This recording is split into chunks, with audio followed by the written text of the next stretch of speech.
बेटा आज हमारी वर्कशीट नंबर 4 आई है। इससे पहले हम पढ़ चुके हैं जो हमारे केमिकल फार्मूलाज थे, उनके नाम कैसे लिखते हैं, कब लिखते हैं। आज हम पढ़ेंगे न्यूट्रॉन, प्रोटॉन और इलेक्ट्रॉन के बारे में। ये भी हम 9th में पढ़ चुके हैं थोड़ा थोड़ा। आज हम और थोड़ा अच्छे से पढ़ लेंगे, ठीक है। तो हमारे इलेक्ट्रॉन, प्रोटॉन तथा न्यूट्रॉन। आप सोच रहे हैं कि इलेक्ट्रॉन, प्रोटॉन तथा न्यूट्रॉन क्या हैं तथा ये कहाँ स्थित होते हैं, हमें नहीं पता, ठीक है। हम कहाँ होते हैं हमें सोच रहे हैं। प्रिय विद्यार्थियों, जैसे कि आप जानते हैं कि डाल्टन के प्रतिपादित किया कि परमाणु अविभाज्य है।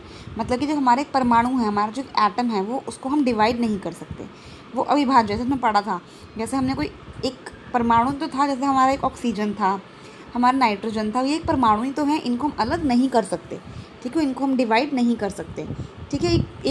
एक एलिमेंट है, मतलब एक परमाणु है ये, ठीक है। बाद में वैज्ञानिकों ने खोजा कि गया परमाणु के भीतर इलेक्ट्रॉन, प्रोटॉन तथा न्यूट्रॉन है, कि हमारा जो एक परमाणु है उसमें क्या है, इलेक्ट्रॉन, प्रोटॉन और न्यूट्रॉन, ठीक है, कण होते हैं। इलेक्ट्रॉन, प्रोटॉन तथा न्यूट्रॉन को अपरमाणु कण भी कहा जाता है। ये बहुत इंपॉर्टेंट है, क्वेश्चन आता है एग्जाम में कि अपरमाणु कण के नाम लिखिए। तो इलेक्ट्रॉन, प्रोटॉन तथा न्यूट्रॉन ये क्या है, हमारे अपरमाणु कण, ठीक है। आइए इनके बारे में जानते हैं। अब हम तीनों के बारे में अलग अलग पढ़ेंगे। इलेक्ट्रॉन के बारे में पढ़ेंगे। पहले इलेक्ट्रॉन की खोज वैज्ञानिक जे थॉमसन ने की थी। इलेक्ट्रॉन को ई चिन्ह द्वारा प्रदर्शित किया जाता है। इलेक्ट्रॉन पर ऋणावेश होता है, मतलब कि माइनस, मतलब कि जो हमारा इलेक्ट्रॉन होता है तो माइनस का आवेश होता है हमेशा। इलेक्ट्रॉन नाभिक के चारों ओर निश्चित कक्षा में गति करते हैं।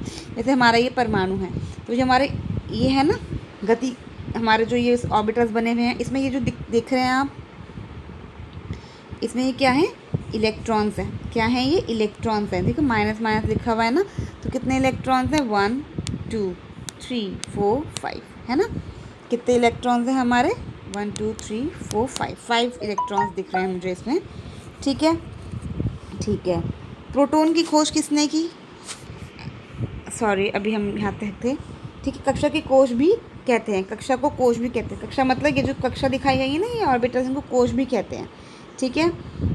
ये ऐसे ही गति करते हैं। जो हमारा एटम होता है, इसके चारों ओर इलेक्ट्रॉन्स ऐसे ही गति हमेशा करते हैं, ये अंदर नहीं आ जाते इसके, ठीक है। प्रोटॉन, प्रोटॉन की खोज वैज्ञानिक गॉल्स्टीन ने की थी। बेटा वैज्ञानिकों के नाम रखना याद बहुत ज़रूरी है। प्रोटॉन को पी चिन्ह द्वारा प्रदर्शित किया जाता है, ठीक है। प्रोटॉन पे धनावेश होता है, मतलब कि प्रोटॉन पे प्लस चार्ज होता है। प्रोटॉन परमाणु के नाभिक में स्थित होते हैं।